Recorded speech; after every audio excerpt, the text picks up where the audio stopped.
नाशिक जिल्हा शालेय पोषण आहार कर्मचारी संघटनेच्या वतीने त्र्यंबकेश्वर गट विकास अधिकारी यांना निवेदन देण्यात आले असून या अशा धमक्या देऊन त्यांच्याकडून त्यांची नसलेली कामे करून घेत आहेत। त्याचप्रमाणे गावातील काही लोक सदस्य निवडून आले की बदलीची धमकी देतात किंवा स्वतःचे लोक शाळेवर घ्या अशी मुख्याध्यापकांना गळ घालत असतात।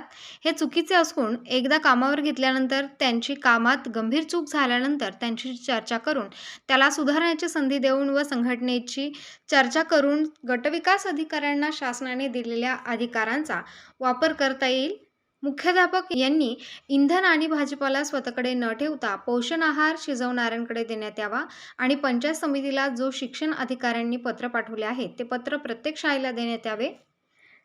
शासन जी.आर. असा आहे की पोषण आहार कर्मचारी यांना कामावरून कमी करता येणार नाही आणि खूप मोठी चूक झाली तर बाजू मांडण्याची संधी देण्यात यावी आणि तो सर्व अधिकार शिक्षण अधिकाऱ्याला आहे असा जी.आर. आहे। तो जी.आर. शाळेत लवकर पाठवावा ही विनंती करण्यात आली आहे। शालेय शिक्षण पोषण आहार समिती आम्ही त्र्यंबकेश्वर तालुक्यातील सगळे कर्मचारी इथं निवेदन देण्यासाठी गट शिक्षण अधिकाऱ्यांकडे आलो होतो।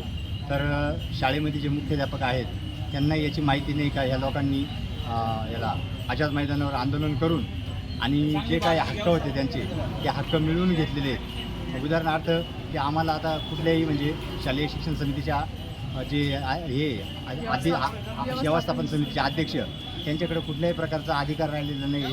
आता आम्हाला म्हणजे जवळजवळ कायमचंच केले सगळे अधिकार गट विकास अधिकाऱ्यांकडे दिलेले आहेत, तरी आम्हाला जो त्रास दिला जातो तो थांबला पाहिजे एवढीच विनंती करतो। गट शिक्षण अधिकाऱ्यांना जे पत्र दिले आहे ते पत्र प्रत्येक शाळेवर पोहोचलेच पाहिजे अशी आम्ही विनंती करतो की जेणेकरून आमच्या ज्या स्वयंपाकी मदतनीस ज्या महिला आहेत त्यांना जे गावातून जो त्रास होतोय तो झाला नाही पाहिजे याची पण काळजी आता शिक्षक लोकांनी पण घ्यायची आहे। आणि सगळ्यात महत्त्वाचं म्हणजे जे शिक्षण व्यवस्थापन समितीला जो अधिकार होता किंवा ग्रामपंचायतीकडे जो अधिकार होता आता तो त्यांच्याकडे न राहता जिल्हा परिषदकडे गेलेला आहे। त्यामुळे गावातल्या लोकांनी आम्हाला त्रास देऊ नये एवढीच मी विनंती करते। उत्तर महाराष्ट्र न्यूज नेटवर्कसाठी रामदास शेत, त्र्यंबकेश्वर।